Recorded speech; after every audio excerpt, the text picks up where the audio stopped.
नमस्कार दोस्तों, आप देख रहे हैं एमएस न्यूज़। अब तक तो आपने एक नेताओं का, एक जनप्रतिनिधि का इंटरव्यू सुना है और देखा भी है।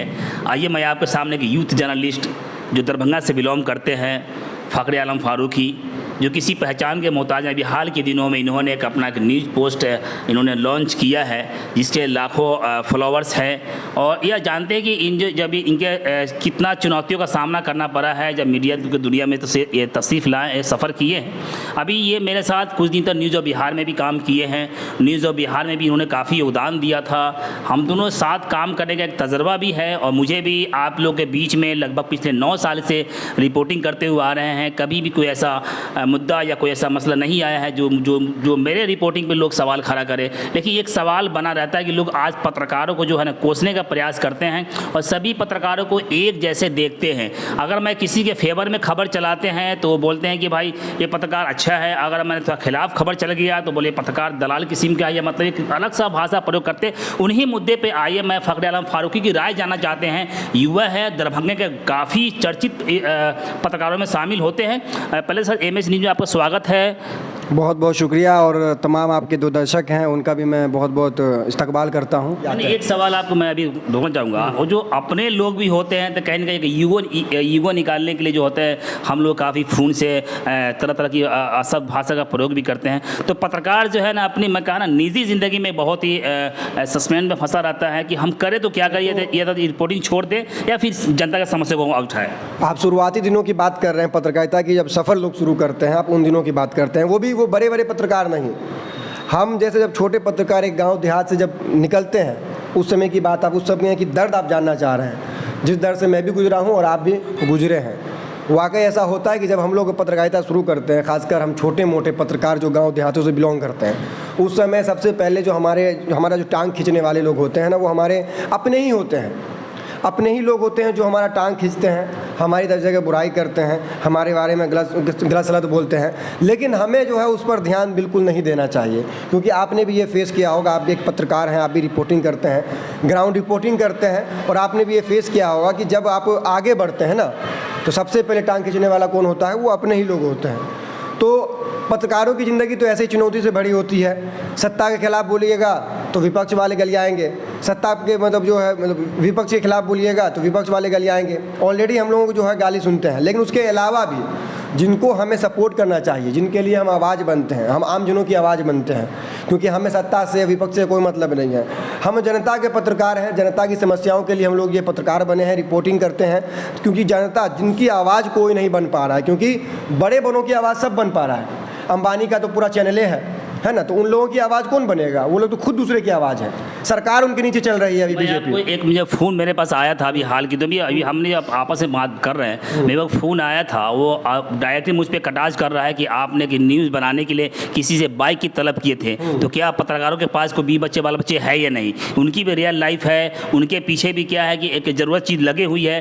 प्राइवेट पत्रकार मतलब बेरोजगार की तरह होता है, उनका कोई जॉब, सरकारी जॉब नहीं होता है, हाल फिलहाल की बात, कोई सरकारी उनको सुविधा नहीं होती है। प्राइवेट वो भी उनके भी पास भी उनको भी खतरा होता है कहीं भी गिरने का या कहीं बीमार होने का, उनके पीछे भी बच्चे हैं। तो पत्रकार वो तनख्वाह भी ना के बराबर होता है, फिर भी लोग इस तरह वो भी बिला सबूत के ही, बिला साक्ष्य के ही किसी पे इल्ज़ाम लगा देते हैं। तो ऐसे लोगों को थोड़ा सा सतर्क रहने की जरूरत है, वो भी अपने लोग ही होते हैं। बिल्कुल, देखिए अभी मैंने जैसा कहा है, अभी के समय में आवाज़ किसी पर उंगली उठा देना बहुत आसान है, लेकिन आप वो काम करके देखिए ना, तब आपको मालूम पड़ेगा। अभी सुधीर चौधरी हैं, जी न्यूज़ के संपादक हैं। सुधीर चौधरी आप भी जानते होंगे, बहुत चर्चित पत्रकार हैं, जी न्यूज़ के हैं।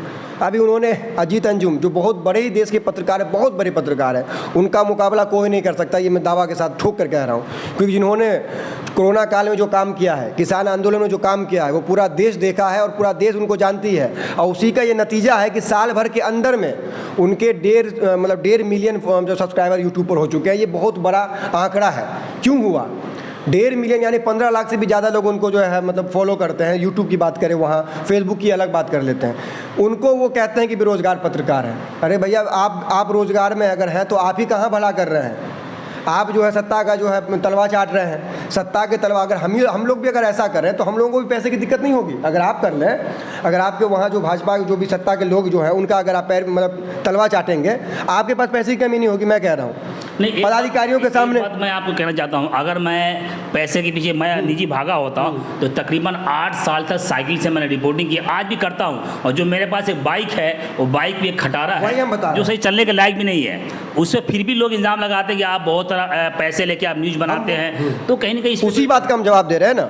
अभी आपने कहा कि आप साइकिल से पत्रकारिता किए हैं, कौन होगा अभी के समय में जो पत्रकार ऐसा, कौन सा रिपोर्टर इसके पास BMW नहीं है, बड़े बड़े कार नहीं है उसके पास, कौन है ऐसा रिपोर्टर?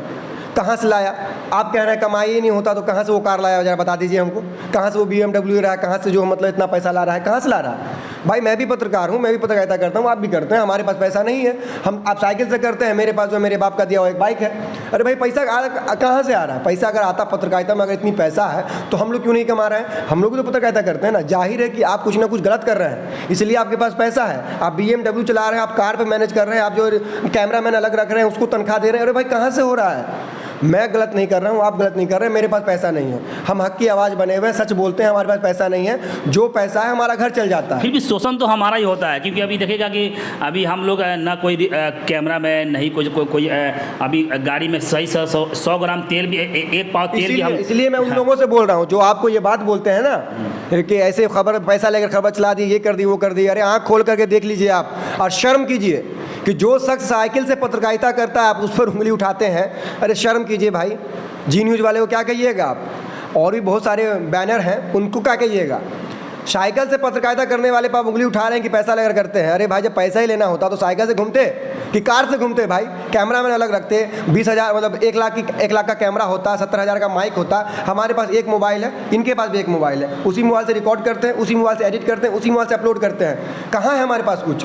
पत्रकारिता करते हैं हम भी, ऐसा नहीं कि हमें लोग नहीं जानते, हमें भी लोग जानते हैं, इनको भी लोग जानते हैं। कहाँ पैसा कोई बांट रहा है, कहाँ से पैसा आ रहा है? लेकिन नहीं, जब सच्ची पत्रकारिता कीजिएगा, आप साइकिल से घूम घूम के पत्रकारिता की है, मैं जानता हूँ, आपका दर्द मैं समझता हूँ, लेकिन वो लोग नहीं समझते हैं। वो लोग जानबूझकर आपको उंगली करते हैं। लेकिन ऐसे लोगों को जवाब कौन देगा जिनके लिए हम काम कर रहे हैं? हम फ्री में जिनके लिए काम कर रहे हैं, उनका ये फ़र्ज़ बनता है कि वैसे लोगों को सबक सिखाएं। क्योंकि अगर हम भी उन्हीं से लड़ेंगे, हम आपकी आवाज़ भी बने, उनसे भी लड़ें, तो हम काम नहीं कर पाएंगे। अगर हम आम जनता के लिए अगर काम कर रहे हैं, हम आम जनता की आवाज़ बन रहे हैं, तो आम जनता का भी फ़र्ज़ बनता है कि हमारे पर उंगली उठाने वाले का सही सबक सिखाएं। एक शेर याद आता है उन तमाम दोस्तों के लिए जो मुझ पर हमारी बुराई भी करते हैं या हमारी अच्छाई की तारीफ भी करते हैं।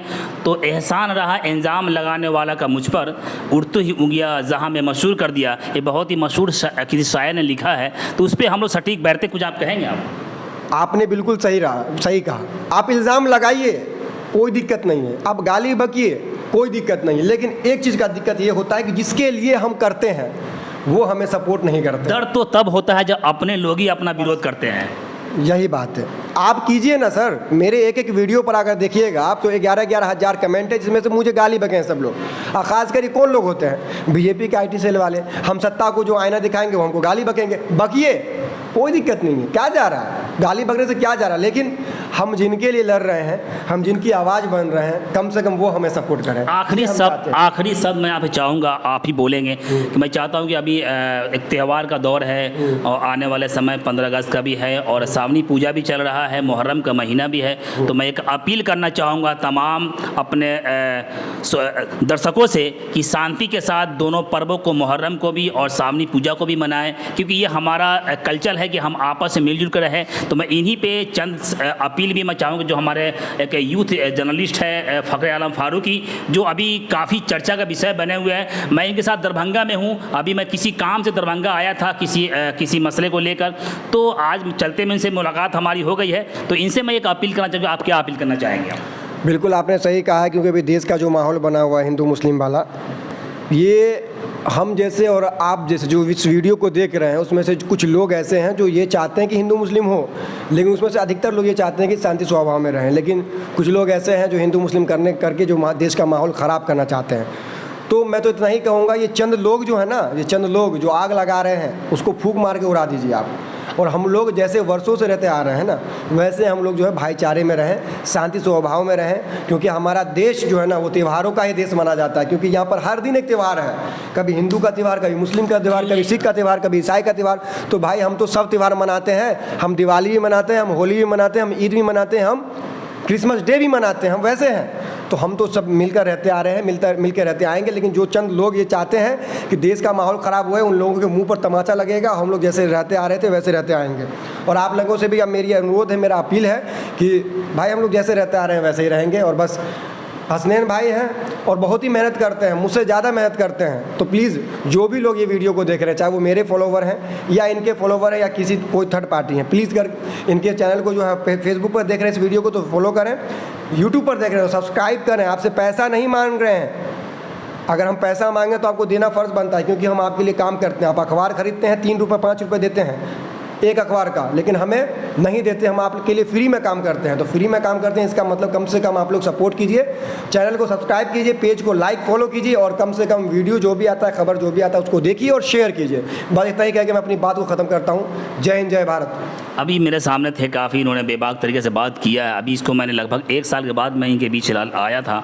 तो मैं आशा करता हूँ कि ये आपकी दीपावली होली को मैं खेलूँ, आप मेरे ईद को मना ले। हम चाहते हैं कि सावनी पूजा और मुहर्रम का जो अभी सामने त्यौहार है, दोनों त्यौहारों को शांति के साथ, प्रशासन के सहयोग के साथ, सपोर्ट के साथ, इसको आपसी भाईचारा के साथ मनाएं। मैं इन्हीं चंद शब्दों के साथ आपके बीच से अलविदा होता हूँ। जय हिंद, जय भारत।